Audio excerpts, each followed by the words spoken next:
She snapped at me in front of her friends. "You can't even satisfy me, let alone provide for me." I smiled, paid the bill for myself, and walked out. That night, she showed up crying, but my new girl opened the door.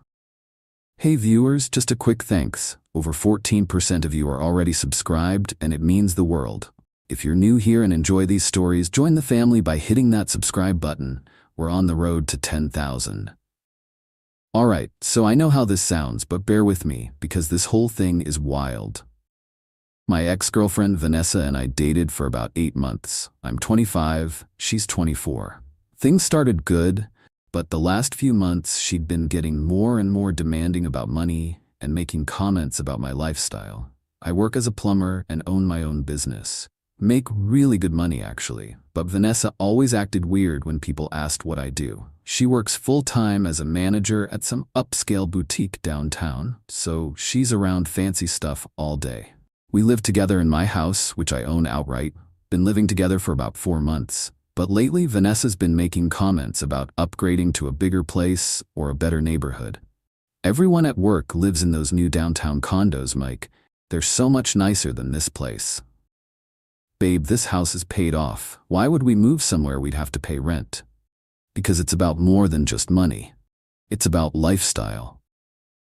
The problems really got bad when she started hanging out with this group of girls from work.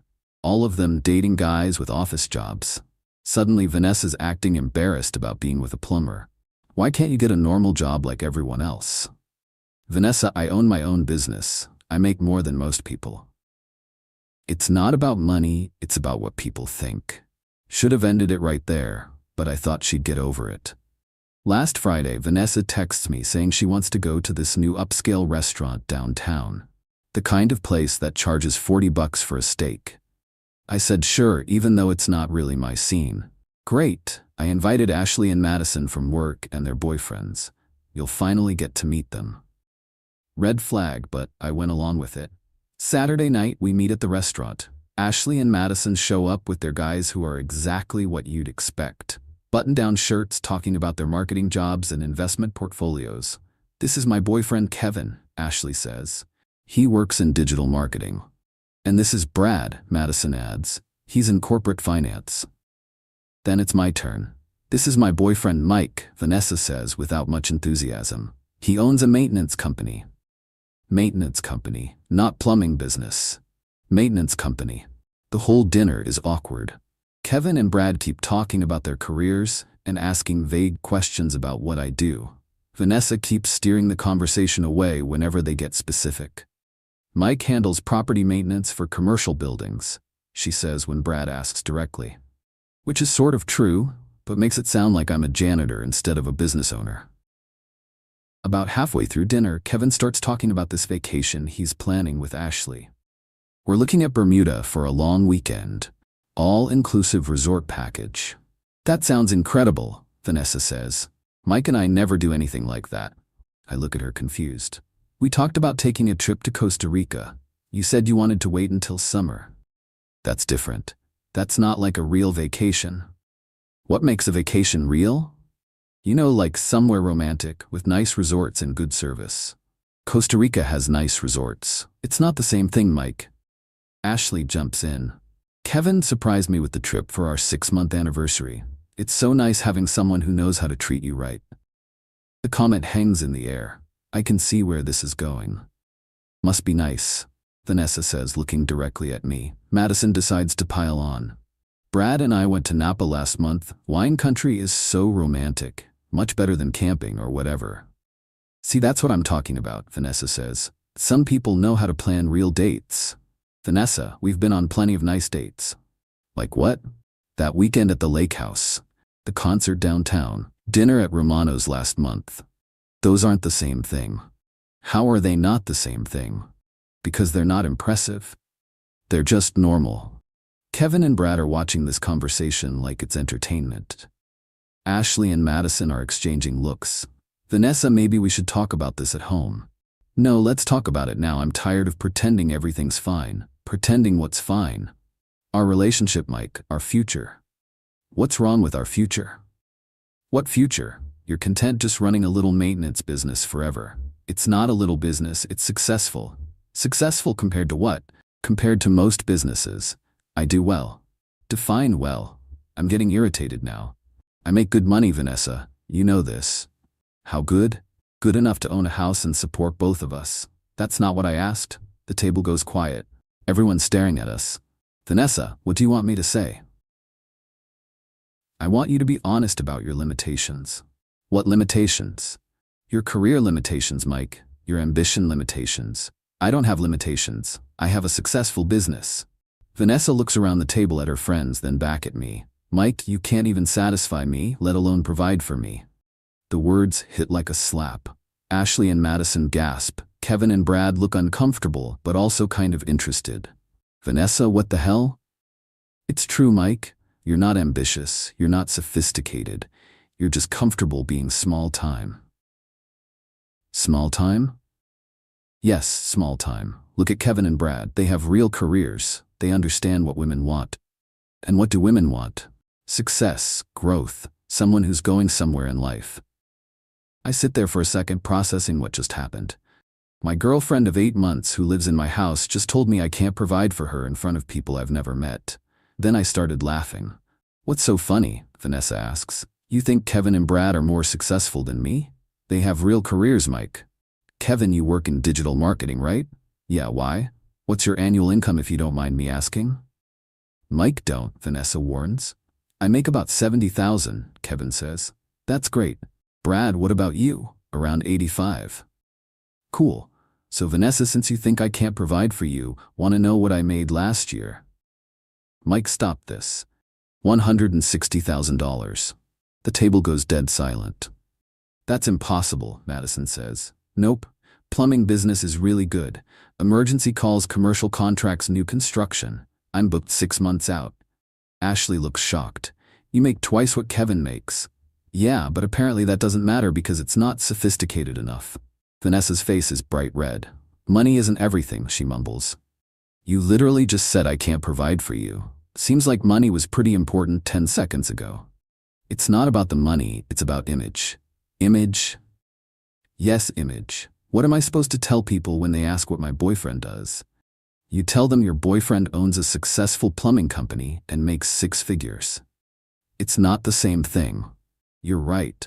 It's better because it's real success, not just a fancy title. I signal the waiter over. Can I get the check, please? Mike, what are you doing? I'm paying for my dinner and leaving. You can't just leave.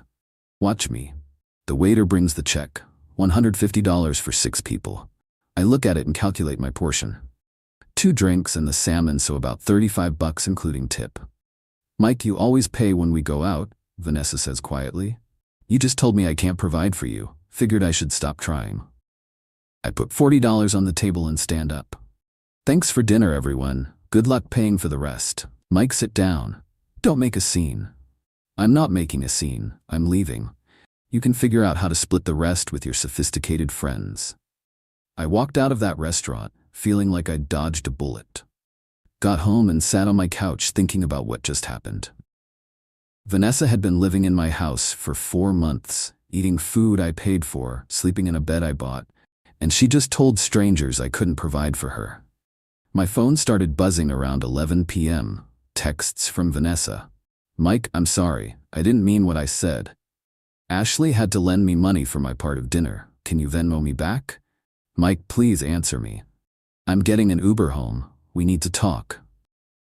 I didn't respond to any of them. She got home around midnight and tried to talk to me, but I went to my bedroom and locked the door. Sunday morning she was gone when I woke up. Left a note saying she was staying at Ashley's for a few days while I cooled off. Sunday afternoon I was at the hardware store getting supplies when I ran into this girl, Emma, from high school. We'd been friends back then, but lost touch after graduation. Mike? Oh my God, how are you? Emma, hey. I'm good. What are you up to? Just moved back to town last month. Got a job at the hospital as a nurse. We talked for like an hour in the parking lot catching up. Emma was smart, funny, down to earth, complete opposite of Vanessa.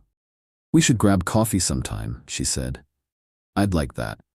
We exchanged numbers and made plans for Tuesday. Monday, Vanessa came by the house while I was at work and packed more of her stuff. Left another note saying she needed time to think about us. Tuesday, I had coffee with Emma. We talked for 3 hours about everything. Work, family, goals, dreams. She was impressed that I owned my own business. That's amazing, Mike. Starting your own company takes real guts. Thanks, it's been good to me. I bet. Plus you're helping people. When my bathroom flooded last year, I would have paid anything to get it fixed fast. Completely different reaction than Vanessa's. Wednesday, Emma came over for dinner. I grilled burgers and we watched a movie. She loved my house. Mike, this place is beautiful. You own this whole house? Yeah, bought it 3 years ago. That's incredible. Most people our age are still renting apartments. One of the benefits of getting into business early. Thursday, Vanessa texted asking if we could meet to talk. I ignored it. Friday, she called my mom. They'd met a few times when we were dating, so Vanessa had her number.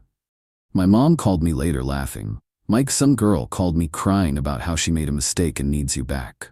What did you tell her? I told her if she was dumb enough to be embarrassed about a man who owns his own house and business, she deserved what she got. Mom, you didn't. I sure did. Then I told her you were raised better than to chase after people who don't appreciate you. Saturday night, Emma and I went out to a nice restaurant. Real date this time. She looked amazing, and we had a great time. Natural conversation, no complaints about money or status. Mike, can I ask you something? Sure.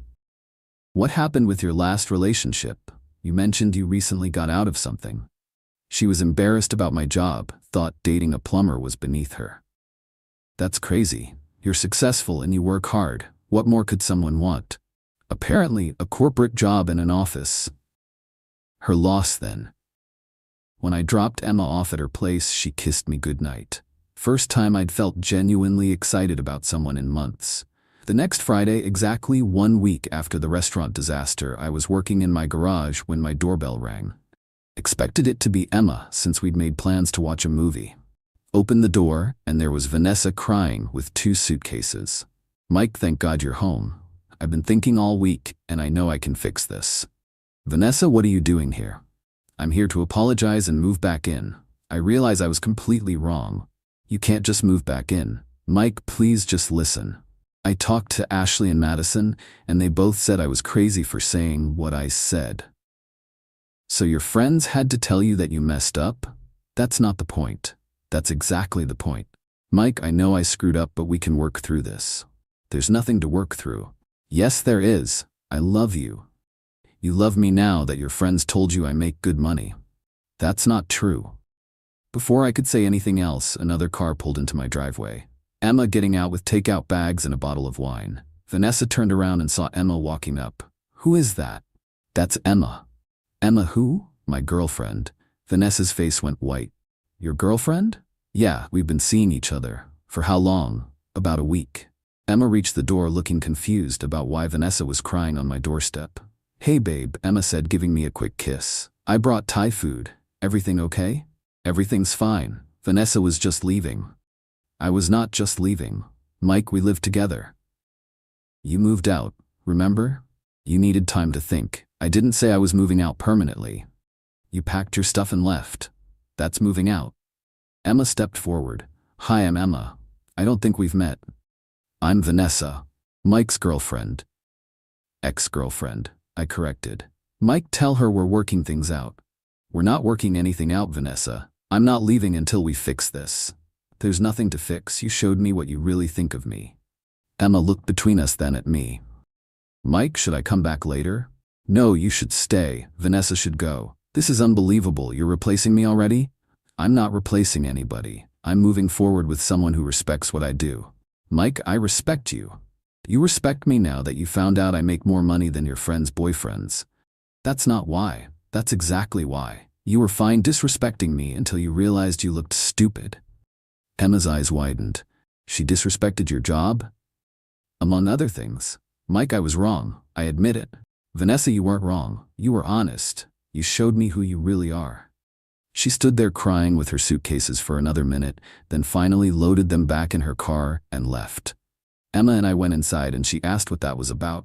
I told her the whole story. Her reaction was perfect.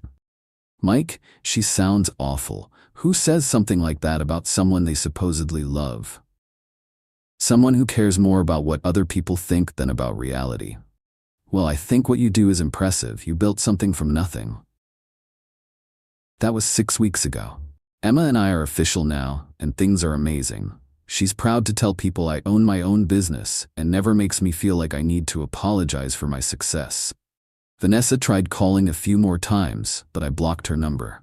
Ashley reached out once to say most people at their work thought Vanessa was out of line at dinner. Last week I ran into Kevin at the gas station.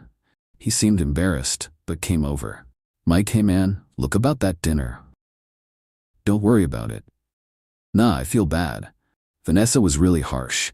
And honestly, I was impressed when you told us what you make. Thanks.